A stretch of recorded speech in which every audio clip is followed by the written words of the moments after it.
Daughters of India. 4 friends. What is going on? Keep quiet. If I find anybody talking, I will throw the girl out of class and will send her to principal, announced the class teacher Ms. Pereira. The class quietened. Complete silence prevailed. But Archana could not leave their conversation incomplete. She continued in a subdued voice. "So, you 3 are coming to my house tomorrow after school gets over," Archana whispered. "Yes. But we will have to leave a little early as I am expecting some guests at home. My aunt is coming," Shubhangi said. Rageshri was a little upset over Shubhangi's reply. "You always have something or other," Kalpana said. "Oh. There is still some discussion going on," Pereira was annoyed. She directly looked at Shubhangi. "You there? Get out of the class and wait there till the principal calls you." "But madam, I have not done anything." "Don't tell lies. Get up and leave the class." Shubhangi hesitated. Madam Pereira got irritated. She pointed at Archana. "And you too. You were also talking. Archana, you also leave the class." "What is this? This is atrocious," Rageshri whispered in Kalpana's ears. Pereira saw this. "And you too. Both of you also stand outside. Now you will know what class discipline is. Be quick. Do not waste time." So, the 4 best friends were standing out of the class waiting for the call from the principal to receive firing for undisciplined behavior. They all were tense and did not utter a single word. Their heads were down. When Pion took them to the principal's room, they were almost in tears. "So you are from class 9A. What are our names?" Without raising her head from the files, the principal murmured. "Shubhangi. Archana. Kalpana. Rageshri. So, you were making noise in the class. Don't you understand your responsibility? Behaving like kindergarten children. In 2 years, you will appear for SSC and then you will head for college. Is this the image you are going to carry to the outside world?" Meanwhile, some office members were waiting for the principal's time to talk to her. When the principal noticed them, she turned toward them. "Okay. This time I am pardoning you. Any more such complaints and I will call your parents to hand over the order of rustication of their daughters. Understand? Now go and attend your class." Saying this, she indicated the girls to leave the office and she started looking into administrative matters. All the 4 girls, relieved a bit, quickly left the principal's cabin and ran towards their classroom. Shubhangi. Yes, she was one of them. Shubhangi was her full name but everybody called her Shubha. Shubha was the only daughter of her parents, Devdar, a middle-class family. Mr. Devdar was very intelligent but not ambitious. Happy with whatever job he had. Satisfied with having a promotion from clerk to head clerk. But after their marriage, when he got his first child, a daughter, he decided to do something not traditionally bound. The couple decided to have no more children. Against the sentiments of their family members, they were happy with a single child, that too a daughter. Devdars brought up Shubha in a completely different manner hereto not known to their family. Shubha was admitted into English medium school and not their vernacular medium. She was given the training to follow Hindu traditions along with the new thinking introduced by the school environment. Devdars were very particular about treating Shubha as their son and letting the age-old traditional idea of the girl being of inferior gender not influence her upbringing. Result: a confident, ambitious, intelligent, traditionally not so bound human being introduced to society. Archana. Archana was born to a slightly unconventional couple. Never concerned to follow the rituals, religion, caste, language barriers, etc. themselves, the Deshmukh couple naturally brought up their only daughter as a child without any inhibitions in life. Since both of them were from communities speaking different languages, the obvious choice of medium of schooling was English. Born a little shy, Archana was cautious in opting for different activities in society. But once adopted, Archana performed exceedingly well in every field. Along with studies, trekking, hiking, etc. were her field of interest. Perseverance was highly noticeable in her approach to every activity she chose. She did not hesitate to mix with different groups but did so with caution. So, usually, it took time for her to accept somebody in her circle. But once in her group, Archana would be a dependable friend in every situation when anybody needed guidance, help, assistance, or just to open out her mind. Result: a personality intelligent, diligent, bankable, having independent thinking, without the influence of preconceived notions. Kalpana. Kalpana was the second child of the Parchur couple. A very tradition-influenced family, the Parchurs were concentrating on their first child, a son. All favors were reserved for the son. By a stroke of luck, Kalpana got admitted to an English medium school. But not so educated Parchurs took care that their daughter follows the same path as Mrs. Parchur had lived through. Females are born to serve the superior male gender was the basic thought being injected into Kalpana's mind. Kalpana was intelligent and bright but always overshadowed by an inferiority complex. Kalpana was performing sufficiently well in school but did never receive encouragement from her parents. She never got permission for picnics from school if it was extended overnight.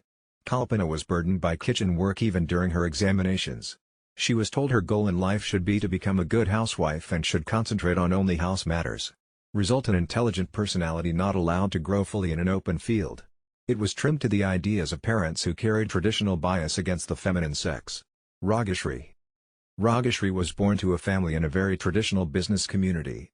Education was of a very low priority not only to girls but also to male members of the family. In such a scenario, Rageshri found a balance between family thinking and the reality of the present.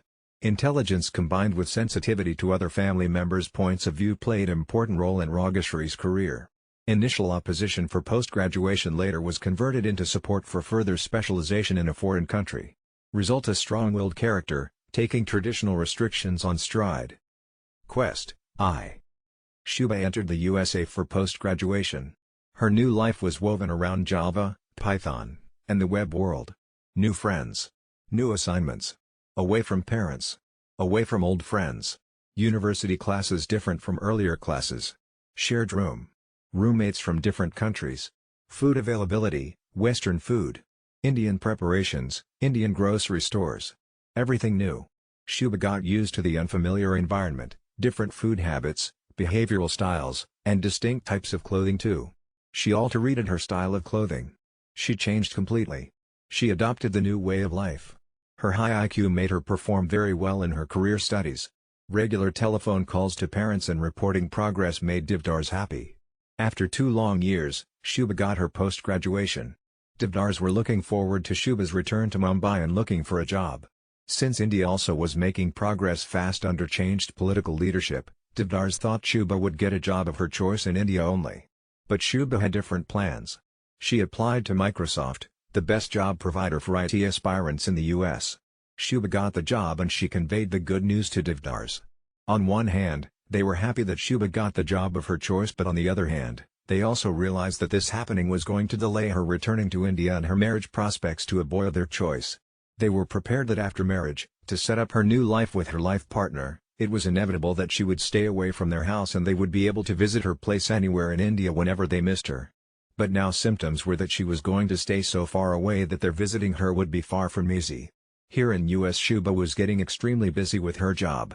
More assignments, more success, more promotions. In this fast-paced life, she came across Amit, who was her classmate in engineering college in Mumbai.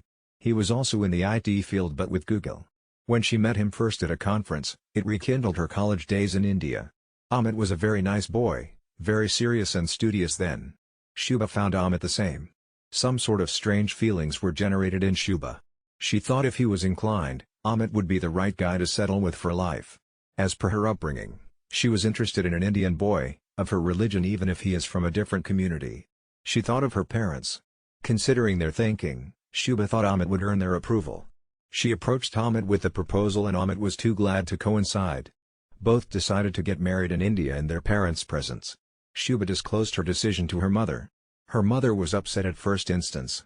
Shubha choosing her life partner on her own without their consent was unacceptable to them. Though Devdars had nurtured Shubha to be completely independent, her being independent to the extent of choosing her life partner was shocking to them. Secondly, the boy was from a different community. How can they face their orthodox relatives? Devdars first opposed the idea and told Shubha to reconsider.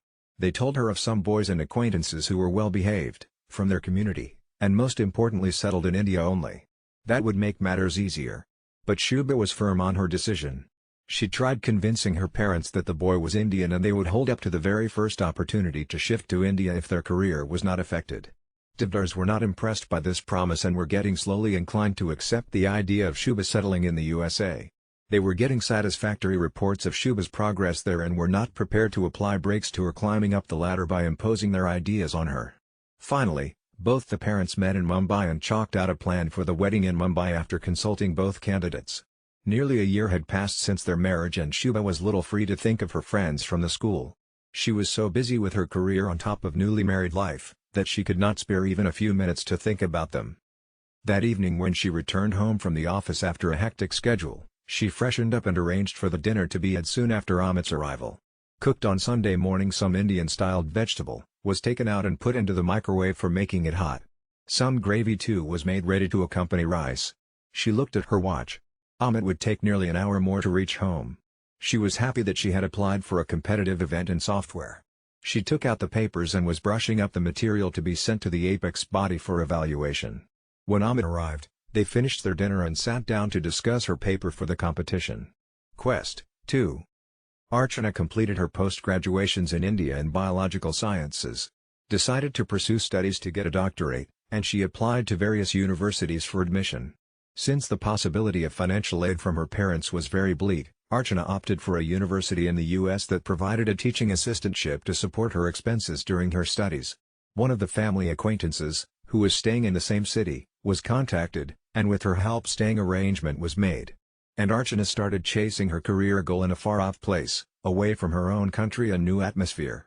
She had to complete her post-graduation as a part of an integrated course. This she did with great satisfaction. The research environment, which demands a lot of self-initiative, was new to Archana. Colleagues from different countries were part of the complex surrounding. In addition to this, the cold atmosphere made the matter more difficult. During winter, the below -20 degrees temperatures demanded a different kind of clothing, especially woolens which she had never even heard of.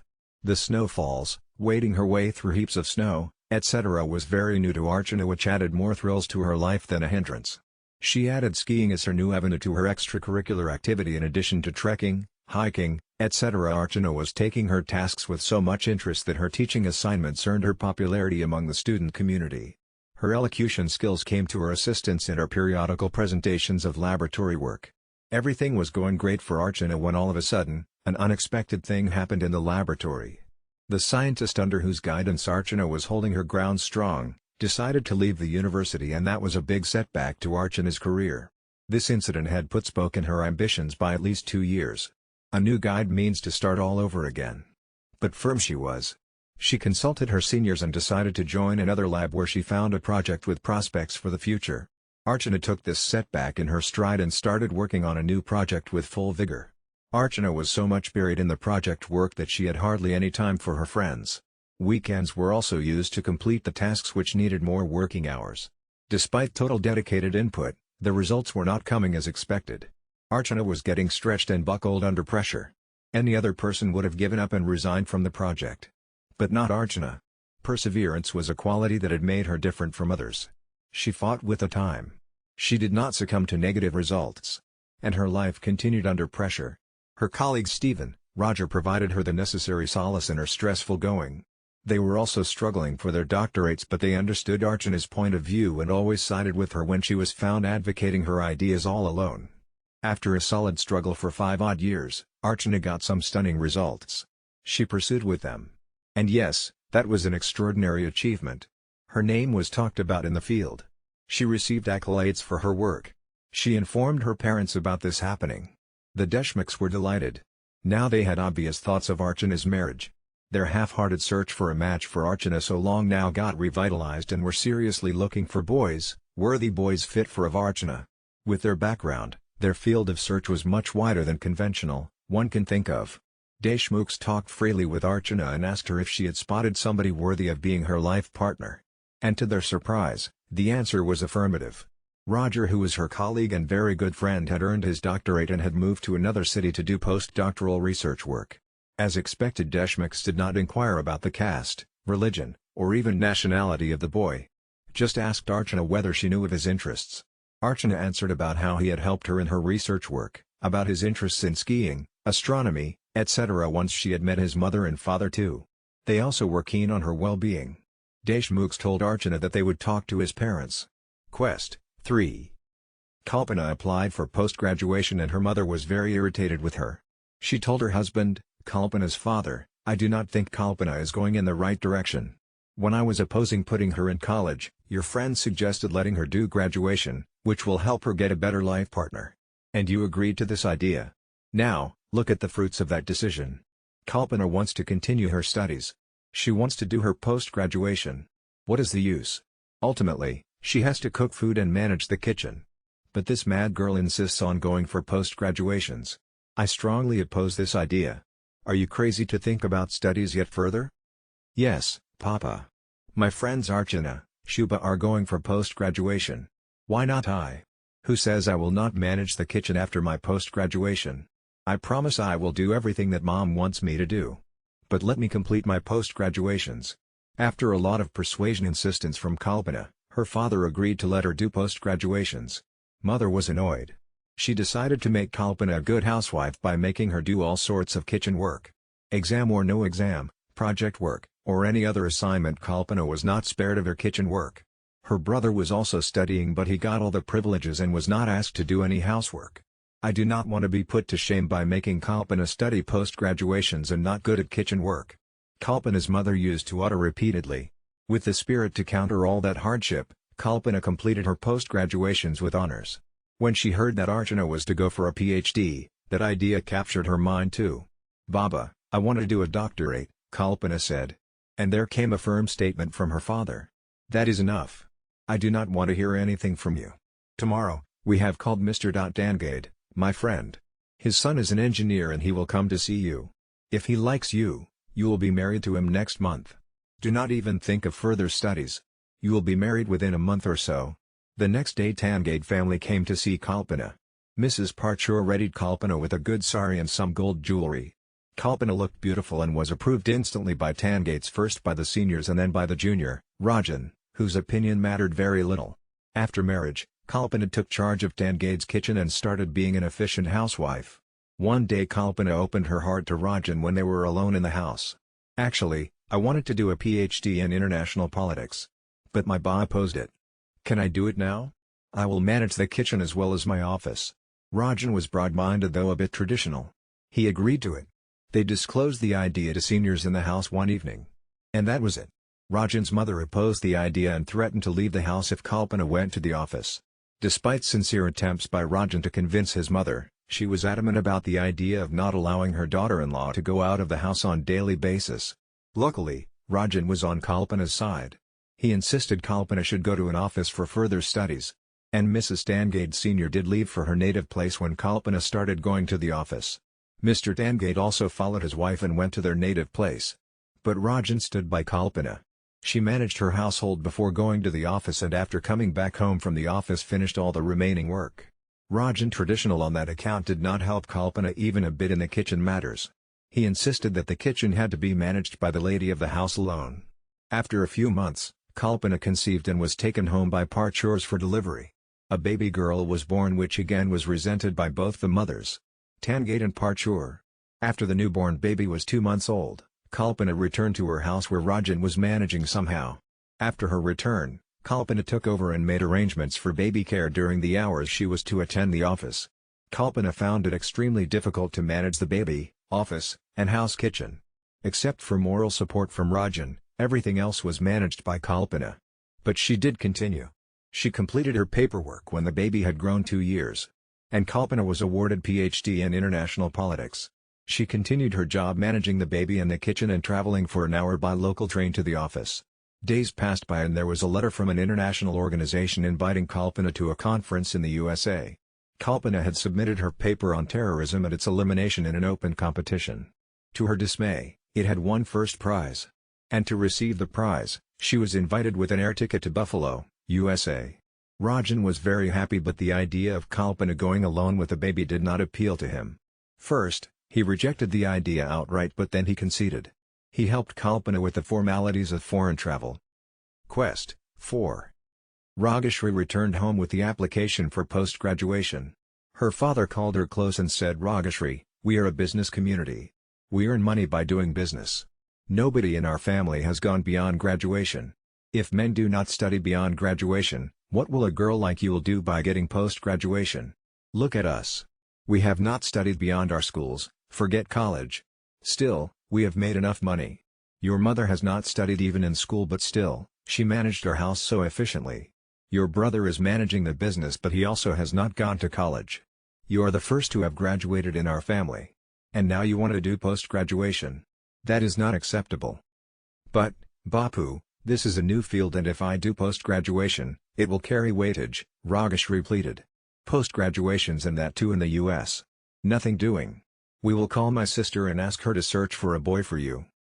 Bapu, my friend Archana is planning to go to the US to do a PhD that will be at least 5 years.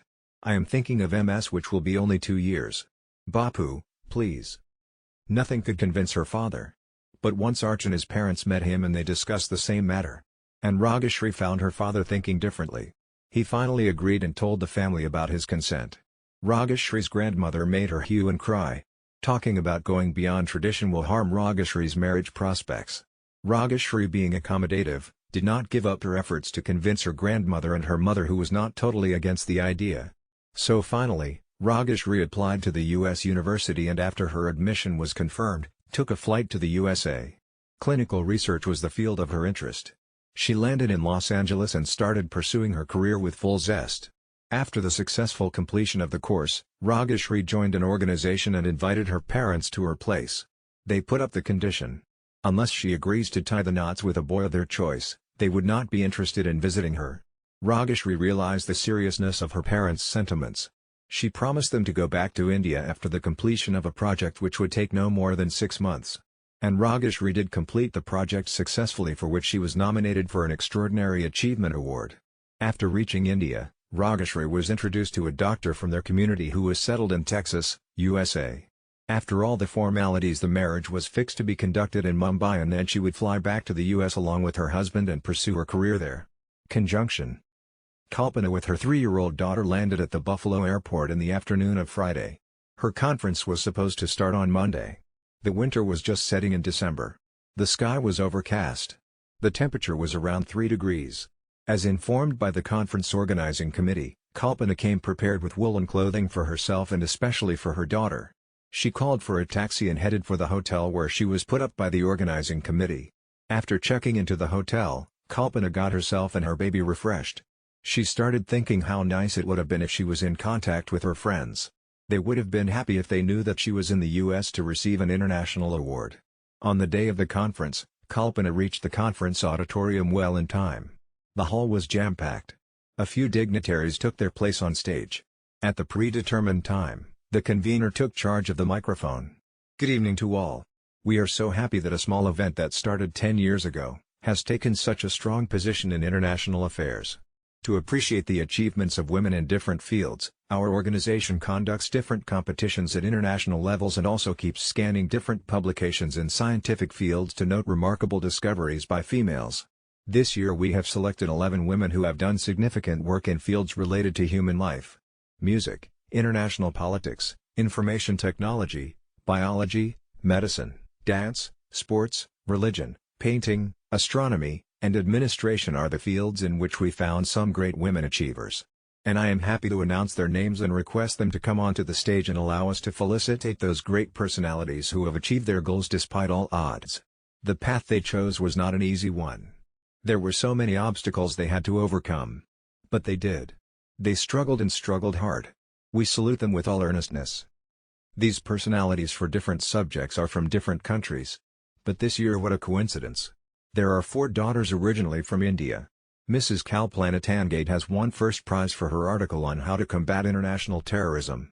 A housewife with a traditional family background thought totally on different lines and put her ideas on how to tackle international terrorism.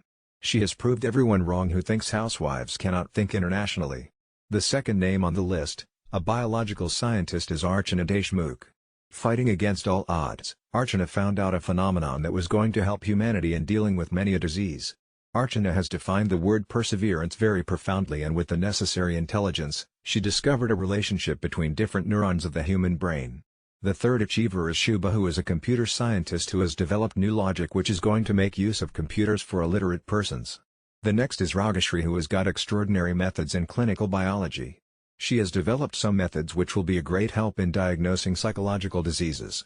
Our heartiest congratulations to all these daughters of India. The best achiever in music is M''S. Shukrino from Uganda. Her contribution to the music world. And the list went on to celebrate women. But the 4 daughters of India were stunned to see their classmates from school on stage being felicitated at the same time. They were so happy to see each other after many years and have achieved something extraordinary. And amidst the thundering applause, the four daughters of India made their country proud.